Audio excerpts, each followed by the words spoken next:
some cool techniques that you can use your border punches for.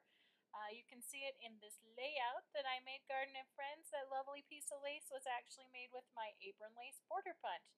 So let's get to it. I'm going to show you some of my favorite tools and some different punch effects that you can get.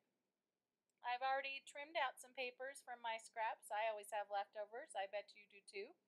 And I've got some of my favorite punches here. The EK Success Corner Rounder multiple tasking tool. And then I have my Martha Stewart Doily Edge border punch. Apron lace, the one I used to make the lace in the border. And our old trusty standby, the Fiskars Threading Water Punch. There are lots of products on the market today.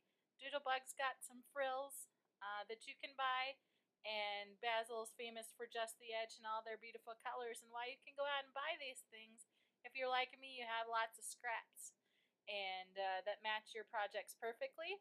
So I'm going to show you how to make some of these exact same things with the tools you already have on hand. Starting with our EK Success Corner Rounder. And all you have to do is pop off the guide and it becomes a scallop edge.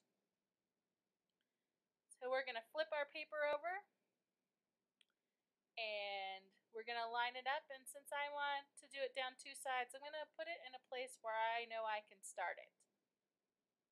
And if I punch down, there we go. You can see how it punches right out like that. It's a little 3D action coming at you in the computer. So the next one I'm going to line up, and it does take some trial and error, but don't worry. Just start a little bit longer piece or practice and get the hang of it before you start one on your actual project. Now I'm just going to continue down the line here until I've got all the way down the sides.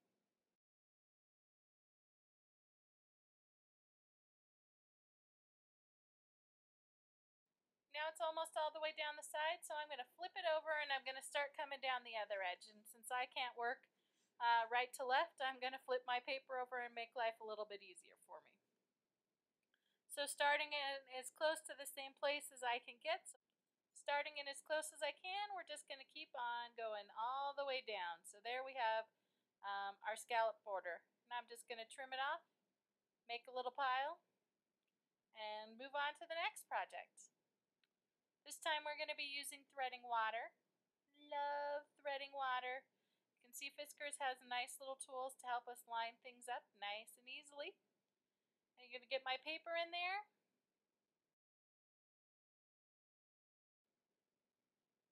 I always start at the top. Some people start at the middle, and I always line it up with the edge of the punch so I know where I'm going. Whichever you work, and somebody will probably correct me that this is what works for me, and that's what scrapbooking is all about, what works for you. So I'm lining my hole punches up. Whoop, too close, sorry about that. And we're going to punch down both sides. Got my first side done, and again I'm going to flip over the paper and I'm going to line it up as close as I can to the original, but just a little bit off because the look I'm going for, I don't quite want parallel holes. You may want that on a different project, but I think these holes just slightly offset make for a really cool lace-like effect. I think you could really do.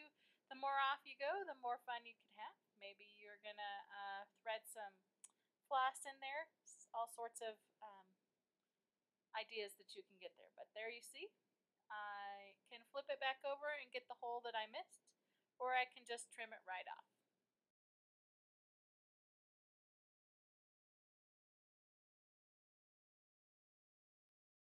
So we're just trimming it down a little bit, getting our scissor action out and making it to the size that we need and cutting the borders off, and we're ready to go. Goodbye threading water. Next up, the apron lace punch. This is really popular. We're going to start it off the same way that we started with our threading water. Got our piece of paper here.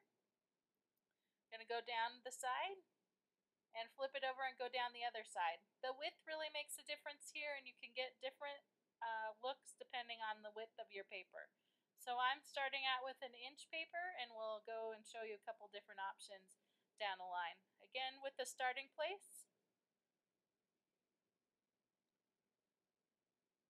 and down both sides. There's a really popular look that you see everywhere. Now I'm going to do the other side, and again I'm flipping my paper over so I can work in the direction that I want to.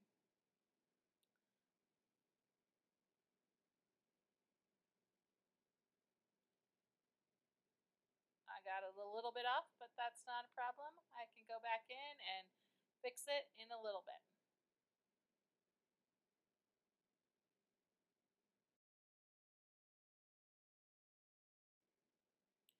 Yep, we're down to the end. I've got a couple wispy bits that I'm going to go back and catch so I can line it right up. And there we go. I'm going to do it with a little bit thinner strip now so you can see the difference.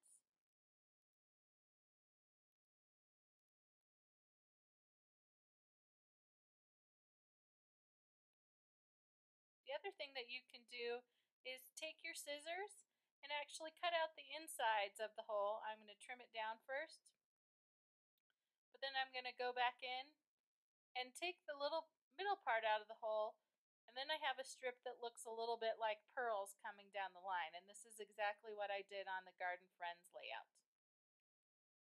So you just snip a couple. Last but not least, the Martha Stewart doily lace punch, really popular right now, and it's the same technique, so I hope you're kind of getting the feel for it now.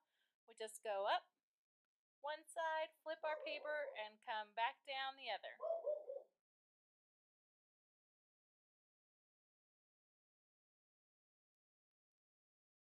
Okay, one side's done, and I'm going back down the other side. Pretty soon we'll have it all done, and we'll have this lovely doily lace look ready for our next project. There you have it. Here's all 6 of the borders that we made today with some simple supplies that I know you already have on hand. I hope you enjoyed this video and you get out your border punches and try and play and see what kind of fun designs you can make. This has been Chris.